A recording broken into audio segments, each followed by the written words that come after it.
मनवा, सॉरी मला जरा यायला उशीरच झाला. अगं नाही, ठीक आहे, नो प्रॉब्लेम. मला सांग, राजवीर सर आले होते का? हो, तुला कसं कळलं? अगं मी आता येत होते ना, तर ते तिथे कार जवळ उभे होते फोनवर बोलत.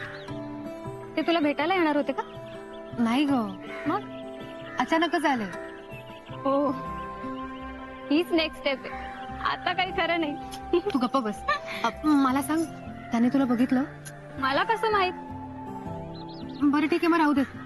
चल आपण जाऊया घरी. अगं पण तिकडे कुठे? आपल्याला इकडे जायचं ना, आपण रोज इकडनं येतो. कशी काय करतेस? पण ते आहेत ना तिकडे. मग घाबरतेस कशाला? हे बघ, मी काही घाबरत वगैरे नाहीये, पण बघ आपण इथून जाऊ. आजपासून रोज आपण इथे जायचं. हाच नायगावचा रस्ता आहे, मला काही माहिती. पण मग राजवीर सर जर समोरून ह्या रस्त्याने आले तर मग काय करशील? असं कसं येतील? तू उगाच काहीतरी प्रश्न विचारू नकोस. तू राहू दे, तू इथेच थांब, मी जाते. बाय. अगं मनवा, मनवा ऐक तरी. सर, आज संध्याकाळी 3 मीटिंग्स आहेत आणि संध्याकाळी जो प्रोग्राम आहे त्याची डिटेल्स मी पाठवले तुम्हाला. सुष्मिताला आत पाठवा. सर, मॅडम आल्या नाहीत आज. आल्या नाही म्हणजे? नाही, म्हणजे सकाळची आपली जी मीटिंग झाली त्यानंतर त्या बाहेर गेल्यात आणि कुठे जातात हे सांगितलं नाही. कॉल करून मी बोलून घेऊ का? नाही, इट्स ओके. ओके. सर, हे काही ऍप्लिकेशन्स आहेत आपल्या कंपनीतल्या जॉबसाठी. मी शॉर्टिंग केलं ना? हो, केलं. बघतो. कृष्णकांत काजळे, शिवाजी चौक, नायगाव. दवे, सर, कॉल हिम राईट नाउ. आत्ता? Yes, any problem? नाही, बोलतो ना. सर, ह्या कॅन्डिडेटला बोलतोय आपण, हो. कारण बरेच अजून बायोडेटाज आहेत आपल्याकडे. जर त्यांना पण आपण एक बोलतो. Sir, good.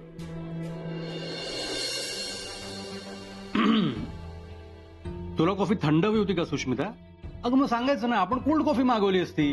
नाही. बरं मला सांग, एवढ्या तातडीने बोलवून घेतलंस? Everything all right? Nothing is all right Arjun. मला सांग, राजवीरचं सध्या काय सुरू आहे मला काही एक कळत नाहीये. हल्ली वेगळाच वागतोय तो.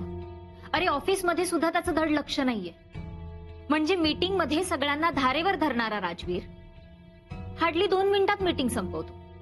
त्याच्या इम्पॉर्टंट मेल्सला मला रिप्लाय करायला सांगतो. What is this? सी, तो राजवीर आहे, हे सगळं त्याच्यासाठी नवीन नाहीये. कुठल्या कामाला किती वेळ द्यायचा हे त्याला चांगलंच माहितीये. आय नो, पण आतापर्यंत महत्वाच्या क्लायंट्सला तो हँडल करत होता आणि आता अचानक मला आणि दवेला डील करायला सांगतो. अरे पण क्लायंट सुद्धा त्याच्याबद्दल विचारतातच ना. आता तू मला सांग, जर डील मध्ये काही प्रॉब्लेम आला तर? अर्जुन, तू मला सांग, तुला नाही वाटत आहे राजवीर मध्ये चेंज झालाय? See, I totally agree with you. तो आता वेगळा वागतो. इनफॅक्ट मी त्याला परवाच हे बोललो. पण कसं आहे, परिवर्तन ही संसार का नियम है. आणि सध्या तरी त्याच्या या संसारासाठी, आय मीन त्याच्यासाठी एकच औषध आहे. काय?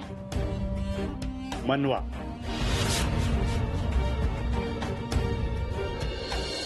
Krishnakant, nice name. Thank you so much. पण फक्त एक्सपिरियन्स असून उपयोग नाही. दिलेलं काम पूर्ण करण्यासाठी स्मार्टनेस पण पाहिजे. सर, तुम्ही मला एक चान्स द्या. मी सगळी कामं नीट करेन, प्रॉमिस. दवे यांच्याकडून गावातले कुठलेही 2 रेफरन्सेस लिहून घ्या. हो, मी देतो ना लगेच.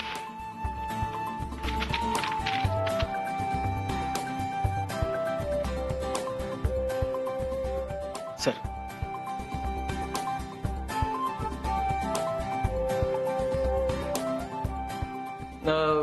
सर मी कधीपासून जॉईन व्हायचंय आणि याच ऑफिसला यावं लागेल ना?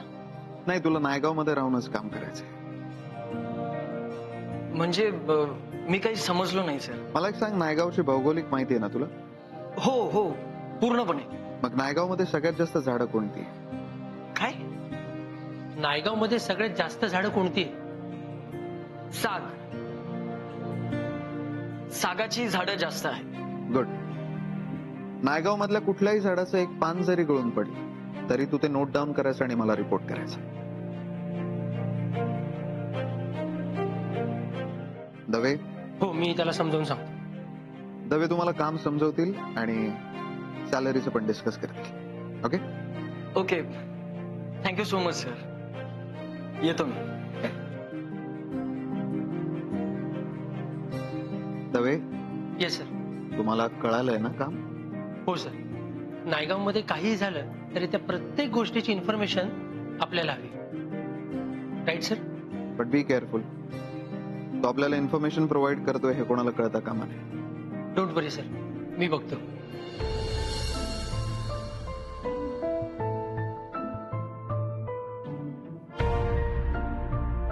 कर्नल अजय सावंतराव. कर्नल अजय सावंतराव हे तिचे वडील आहेत आणि हाच तिचा एक plus point. Otherwise I don't find her interesting. किती ऑर्डिनरी वागते आणि दिसायला तर त्याहूनही ऑर्डिनरी. हे तुझं ओपिनियन झालं आणि तुझ्या ओपिनियनने राजवीरला काहीही फरक पडणार नाही. तुला माहिती आहे तो कसा आहे. तो तेच करणार जे त्याला करायचंय. यू नो हिम व्हेरी वेल.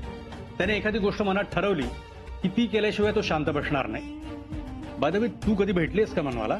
नाही, तसं पर्सनली भेटली नाहीये मी तिला कधी, पण आता भेटावं लागेल. आफ्टर ऑल राजवीर ज्या मुलीसाठी मला नाही म्हणालाय त्या मुलीला तर भेटावं लागेलच ना. ओ हॅलो मॅडम, हे बघ, तू आता उगाच तिला भेटून कॉम्प्लिकेशन वाढवू नको. राजवीर जे करतोय ना ते त्याला करू दे. त्यातच तुझं भलं आहे. कारण जर तू त्याला अडवलंस तर तू प्रॉब्लेम मध्ये येशील. ती मनवा माझ्या मार्गात प्रॉब्लेम बनतीये,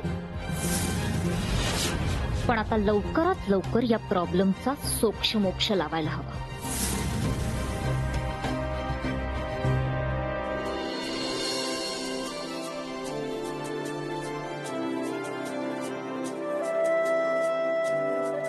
मनवाताई. अनिता, तू कधी आलीस? हे काय आत्ताच दिवाळीसाठी आले. बाकी मजेत ना? हो ताई, तुम्ही होतात म्हणून मी आज जिवंत तरी आहे. नाहीतर मी आत्महत्या करायलाच निघाले होते. अगं वेडी आहेस का? काही काय बोलतेस?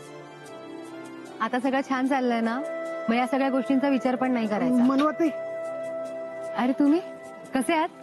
तुमच्यामुळेच सगळं चांगलं चालू आहे बघा. तुम्हीच माझे डोळे उघडले. मी नव्याने जिंदगी सुरू केली. आता कुठल्याच व्यसनाचा डोक्यात विचार सुद्धा येत नाही. माझ्यासारख्या जनावराचा तुमच्यामुळेच माणूस झाला. म्हणून नाही प्लीज प्लीज प्लीज असं काही करू नका प्लीज. तुमच्यामुळेच मला माझ्या बायकोचं मन कळलं. खरंच तुमचं खूप उपकार आहे. अहो उपकार कसले त्यात. बरं, तुम्ही आता इथे सासूरवाडीला आलात, सो माझ्या घरी आठवणीने यायचे दोघांनी फराळासाठी. ओके? तुम्ही पण आमच्या घरी याल फराळाला? हो म्हणजे काय, नक्की आहे. बरं काकू कुठे आहेत? बरेच दिवस झाले दिसल्या नाहीयेत. आई इकडेच किराणा सामान घेतेय. हो का? हो. बरं चल, मी पण भेटून घेते त्यांना. चला. चला. हे असंच काहीतरी सोशल वर्क केलं पाहिजे जेणेकरून मनवा इम्प्रेस होईल आणि लग्नासाठी कन्व्हिन्स होईल.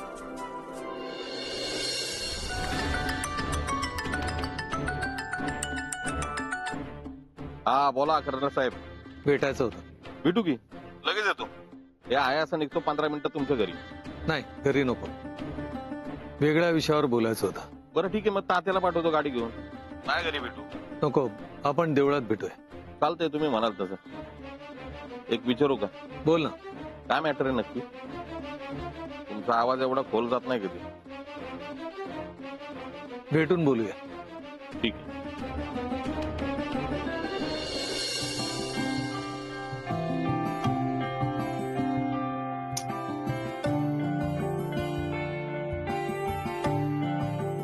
काय ग म्हणू? हा? काय झालं बाळा? कुठे काय? काय नाही. नाही, आज यायला खूप उशीर झाला तुला, म्हणून विचारलं. अगं हो खरं, मांद्रेकर काकू आणि अनिता भेटलेल्या, त्यामुळे जरा वेळ लागला. म्हणजे त्यांच्या जावयाने पुन्हा काही? नाही नाही, उलट आता एकदम छान चाललंय त्यांचं. बर, तुला आज आणखीन कोणी भेटलं का ग? आणखी हा, जाधव काका भेटलेले आता येता येता. जाधव काका? होय. नाही, आणखीन कोणी नाही भेटलं? आणि आई, जे काही बोलायचं ते स्पष्ट बोल. एकतर आधीच त्या माणसाला वेळ लागेल. राजवीर ना, आई सांग ना, आज राजवीर भेटले होते का? नाही म्हणजे भेटले असणारच तुला. माझ्या शाळेसमोर येऊन उभे होते. काय? मग काय बोलणं काय झालं? मला भूक लागलीये. तू असं कर, मला काहीतरी खायला दे, मी फ्रेश होऊन येते. लगेच झालं फ्रेश होऊन. आई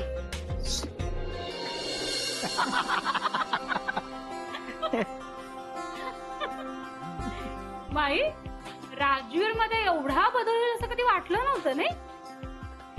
त्याच्यामुळे घरातलं वातावरण एकदम बदलून गेलंय.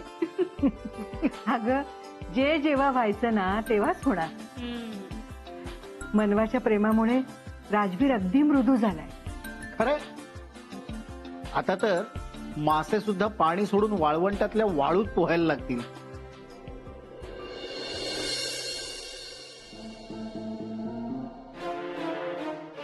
राजवीर मधला बदल तुला आवडत नाहीये का? कायम जगानं फायदाच घेतलाय त्याचा. बाहेरचे तर बाहेरचे, घरातल्याने सुद्धा काही कमी त्रास नाही दिला. आणि तू तरी कसा वागलास रे त्याच्याशी? काका म्हणून जेव्हा त्याला हात धरून उभं करायचं होतं तेव्हा तू त्याच्या पायाखालची जमीन सरकवायला निघाला होतास. बघ मी अजूनही सांगतो. बस, मला काही ऐकायचं नाहीये. विषय निघाला तर फक्त वाद होईल. आता कुठे घरात चांगलं वातावरण आहे, तर पुन्हा वाद नकोत मला. चांगलं वातावरण राजवीर किती दिवस टिकून ठेवतोय त्याचं तोच जाणे. टिकून राहील. मनवाच्या प्रेमात पडलाय ना तो. मनवामुळे त्याला प्रेमाची जाणीव झाली. कसलं प्रेम? त्या मनवानी तर नकार दिला ना त्याला. त्याचीच तर भीती वाटते मला. मनवामुळे तो सगळ्यांशी चांगलं वागायला लागलाय, सगळ्यांवर प्रेम करायला लागलाय. मनवा जर तिच्या नकारावर ठाम राहिली ना तर मात्र राजवीर कोलमडून पडेल. त्याच्यातला जुना राजवीर पुन्हा जागा होईल. म्हणजे पुन्हा पहिले पाडे 55. मनवाने राजवीरशी लग्नासाठी होकार द्यावा हीच प्रार्थना आहे माझी देवाकडे. तुम्हाला काय वाटतं, देव तुमची प्रार्थना ऐकेल? माहित नाही. आपल्या हातात प्रार्थना करणं एवढंच असतं आणि तेच आपण करावं.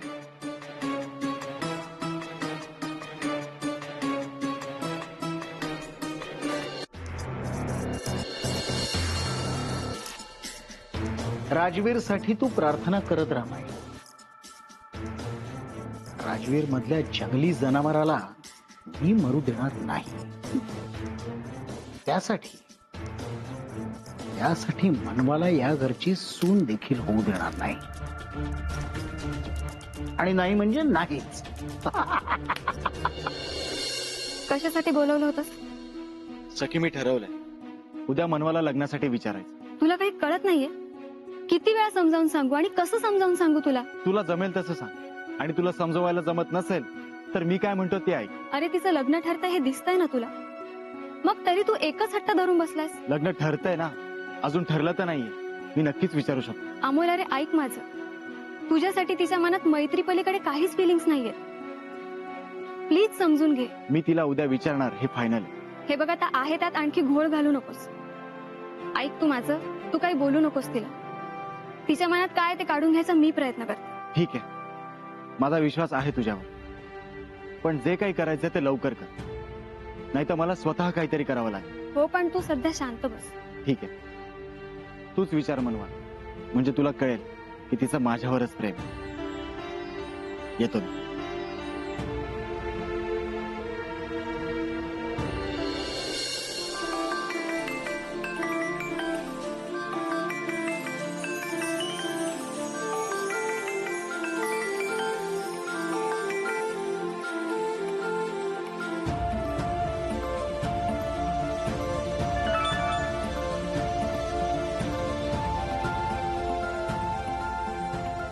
Voice message. झोपला असेल तर गुड नाईट. उद्या बोलू. पण जागे असेल तर मी पुन्हा फोन करतो. आता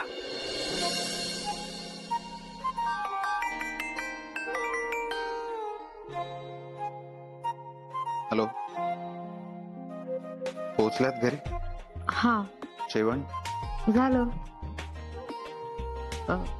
एवढ्याच साठी फोन केलेलात का? नाही, ऍक्च्युली थोडं महत्वाचं बोलायचं होतं तुमच्याशी. बोला ना. तुमची शाळा कशी चालू आहे ती फुटपाथवरची? All good? हा. मी एक सजेस्ट करू तुम्हाला. तुम्ही शाळा फुटपाथवर भरवता त्याऐवजी एखादा हॉल बघितला तर? ऍक्च्युली आमची सेवाभावी संस्था आहे, त्यामुळे हॉल बुक करणं किंवा असं रेंटवर घेणं परवडत नाही संस्थेला. तेवढा निधी नाही ना आमच्याकडे, म्हणून. मग तो निधी मी डोनेशन म्हणून दिला तर चालेल तुम्हाला? हॅलो. ओके.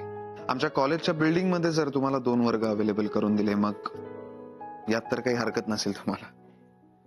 पण ही देणगी आमच्याच शाळेला का?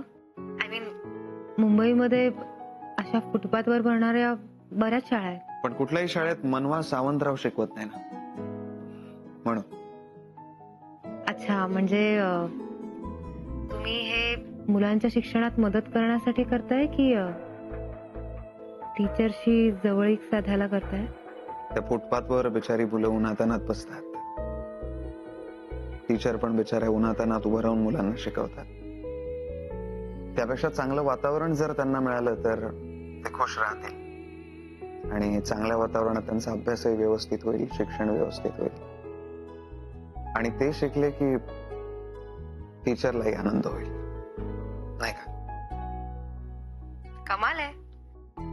नाही, म्हणजे जनरली आम्ही देणगी मिळवण्यासाठी लोकांना कन्व्हिन्स करत असतो आणि आता तुम्ही देणगी देण्यासाठी मला कन्व्हिन्स करताय. माझ्या या विचारात सुद्धा मी तुम्हाला डॉमिनेट करतोय असं वाटतंय तुम्हाला? नाही नाही, तसं अजिबात नाहीये. मग मी असं करते, आमच्या संस्थेच्या सिनियर्सशी बोलते आणि मग तुम्हाला कळवते तसं. त्या गरीब मुलांचं शिक्षण चांगल्या वातावरणात होणं, त्यांच्या चेहऱ्यावर हसू पडणं हे जास्त इम्पॉर्टंट आहे. कारण गरिबीत शिक्षण घेण्याचं महत्व मला चांगलंच माहिती आहे. I can understand. थँक्स, तुम्ही माझं म्हणणं ऐकून घेतलं. आणि आय होप तुम्ही या सगळ्या गोष्टीवर पॉझिटिव्हली विचार कराल. माझ्या डोनेशनच्या प्रस्तावाचा पण तुम्ही विचार कराल. डेफिनेटली. कधी भेटूया?